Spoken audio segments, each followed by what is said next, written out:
What up? Welcome to ExceedTheHype.com. It's your boy Lucrecio coming at you with another video. Alright, so today's video is about why you should be watching WWE Smackdown. Now, just a quick disclaimer, I'm not stopping my NBA content on this channel. The team breakdowns and different NBA content is going to keep coming and at a faster pace.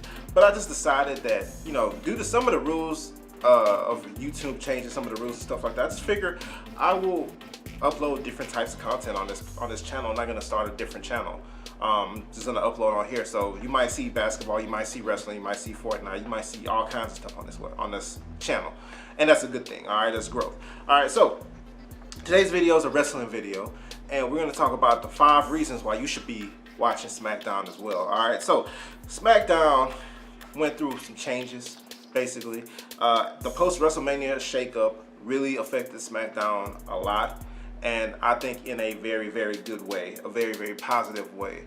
I think SmackDown is now the show with all the real wrestlers. They got some of the best wrestlers in the world. And Raw is now the show that has the bigger names or whatever. So reason number 5, I think you should be watching SmackDown, and I'm excited about SmackDown, is that it's a level playing field. You literally have some of the best wrestlers in the world on one single show for one single company. I don't know another time, not every one of the best wrestlers in the world, but a lot of people who have been considered amongst the best wrestlers in the world are on SmackDown right now. Right now, are part of the active roster, are available to be seen on one show right now. Alright, so I just feel like that's a very special thing to be happening at this particular time. So that's one reason I'm very excited about watching SmackDown going forward. Reason number 4, size matters. And when I say that, I mean WWE Raw has a lot of big names. Like I said earlier, a lot of big names, a lot of big guys, right? Brock Lesnar obviously has a humongous name because, of the success he had in the WWE. Then he goes over to the UFC. He holds belts with the UFC. He was very good with the UFC. Then he comes back. And so obviously he has a big name. What happens is, since Raw is on for like 4 hours on Mondays, when people click through when they see Brock Lesnar on TV on USA or whatever, they'll stop to see what's going on, even if they're not fans of wrestling or if they don't watch wrestling anymore. He's a big time draw. Problem with Brock Lesnar is because he's so big and athletic, there's not a lot of people you can really place. You have great wrestlers like, let's say, Daniel Bryan, who's returned, who's going to be a top guy again. As popular as he was, you can't book him with Brock Lesnar. It just doesn't make any sense. You can't possibly have him go over on Brock Lesnar. So insert Roman Reigns into the situation. Roman Reigns is somebody who the fans don't like. And me, as much as originally I tried to give him a chance because I thought he'd be good for wrestling or whatever, when I started actually watching him wrestle, because remember with the Shield, they used to just come and jump people or whatever, and if they had a match, it was a tag team match. You saw a lot of Seth Rollins, you saw a lot of, whoever, but we didn't really get to see Roman Reigns wrestle a 30-minute match by itself. It is not a pretty sight. It is not a pretty sight at all. His move, the move list that they gave him, like maybe he's not a real wrestler or whatever, so he just doesn't have the training some other guys have, I don't know. But the move set that Superman punch, could you imagine backyard wrestling and the move you choose is the Superman punch or like the spear? Like, this is like a terrible, terrible move list. So watching him wrestle is terrible, it's bad, it's boring, right? So I think that's, and watching him on a mic is also not very great. I think he's articulate enough, but the problem is there's no emotion in the promos. There's not a lot of fire. It's not interesting. It's boring. He's very boring. But because he's like such a huge guy, that's who you have to have in, the main face slot versus a heel Brock Lesnar. And that's tough. That's not a good situation to be in, and people are bored by it, me being one of them. SmackDown doesn't have this kind of problem. Everybody, all the new guys that they have now, Samoa Joe, Shinsuke Nakamura, Daniel Bryan, even though he's a little bit smaller, but it doesn't really matter with Daniel Bryan. AJ Styles, once again, he's a little bit smaller than those other guys, but it doesn't really matter because he's outstanding wrestlers. All these guys who are going to be in the main picture are around the same size. So in the ring, you could work them all. You could do any combination with those guys.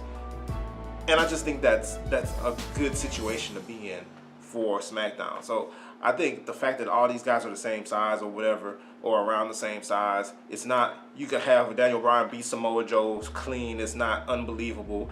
You could have AJ Styles beat Nakamura. It doesn't matter. Like, all these guys are around the same size. It's a good product in the ring. They're all outstanding wrestlers. It's good stuff. It's good stuff. That's another reason you should be watching SmackDown. Number 3, the women's wrestling division actually has women that can actually wrestle.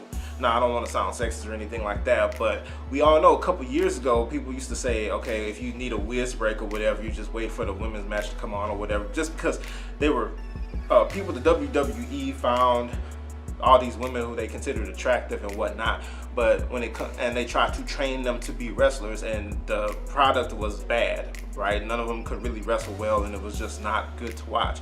Now they have people like Charlotte Flair, and they have Asuka. Nobody is ready for Asuka or whatever. And these women are really, really outstanding wrestlers, especially Asuka. I just absolutely love watching Asuka in the ring.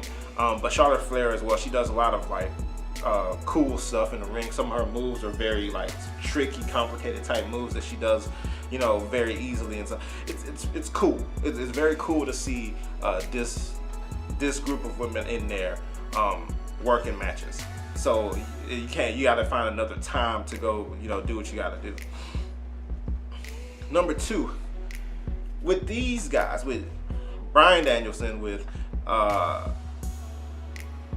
Samoa Joe, AJ Styles, Nakamura, The Miz. I mean, you have so many people. Shelton Benjamin, I think, still on the show. All these good. I mean, The Miz has gotten a lot better over the years, but he's outstanding on the mic. You have all these different opportunities. Jeff Hardy. You have all these opportunities.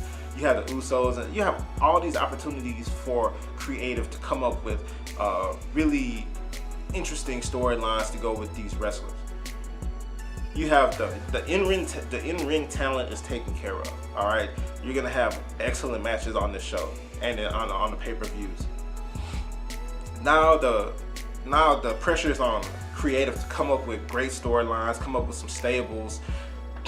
You know, do what you got to do to bring in more fans or whatever. Even though I feel like the fans that will be watching SmackDown will be watching it because of the wrestlers, because of the in-ring wrestling that actually takes place on the show.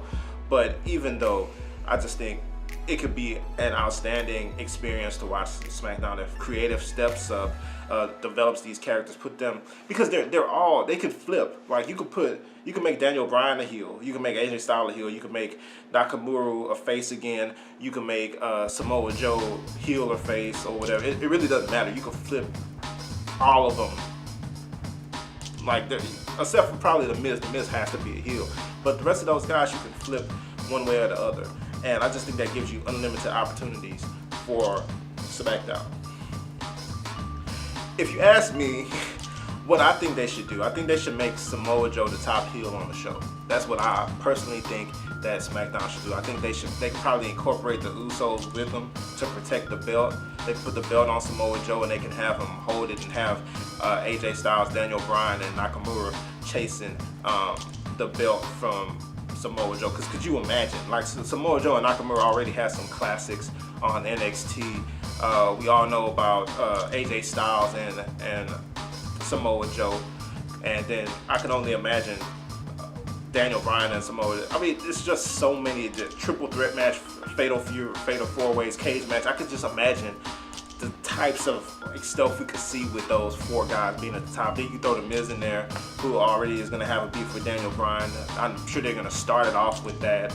And then you have Jeff Hardy you could throw in there. You also have, Xavier Woods and Kofi Kingston, those types of guys throw in there. You have like countless people to throw in feuds and different beefs and factions. There's a lot of stuff you could do with this roster. So that's another reason I'm excited to watch SmackDown, and you should be too.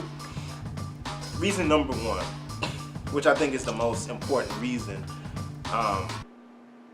people should be excited to watch SmackDown at this point, there's 5-star match potential every single Tuesday. And I know 5-star match, some people may not care about Meltzer or whatever and any ratings or whatever, but I'm just talking about the quality of matches. Having like those type of CM Punk, Daniel Bryan, or AJ Styles, Daniel Bryan, or Daniel Bryan, Samoa Joe, AJ Styles, Samoa Joe, Nakamura, Samoa Joe. Having that opportunity every single Tuesday, and then even more so on pay-per-view, is a big deal. To have those quality wrestlers going against each other and switching it up and creating factions, and, you know, having Samoa Joe and the Usos beat up Nakamura every week, and then having a pay-per-view and Nakamura finally gets his hands on Samoa Joe in a cage or something like that, like they did on NXT or whatever. That's gonna make for. Now, I don't know if the popularity, it's not gonna be as popular as Raw, because Raw obviously has big names. You have Ronda Rousey, you have Brock Lesnar, you have a lot of big names on there. Okay, so when I say excited, I mean SmackDown will be popular, but I mean it's gonna be tough, because you talk about casual fans and you talk about big names, right? Somebody's gonna recognize Brock Lesnar before they recognize AJ Styles. It's just the way it is, even though AJ Styles has been in the game for many, many years. But with that being the case, I just think you have potential for a 5-star match every single Tuesday, and then on their pay-per-view with these guys getting together in a match, working matches together. Like I said before, these are some of the best wrestlers in the world. I'm excited to watch SmackDown, and you should be too. All right? Let me know what you think down in the comment section. Are you excited for SmackDown? Do you even watch wrestling? Just leave it all down below. As always, like the video, and if you enjoy this type of content and NBA videos and possibly Fortnite coming in the future, go ahead and hit that subscribe button. All right, see you next time.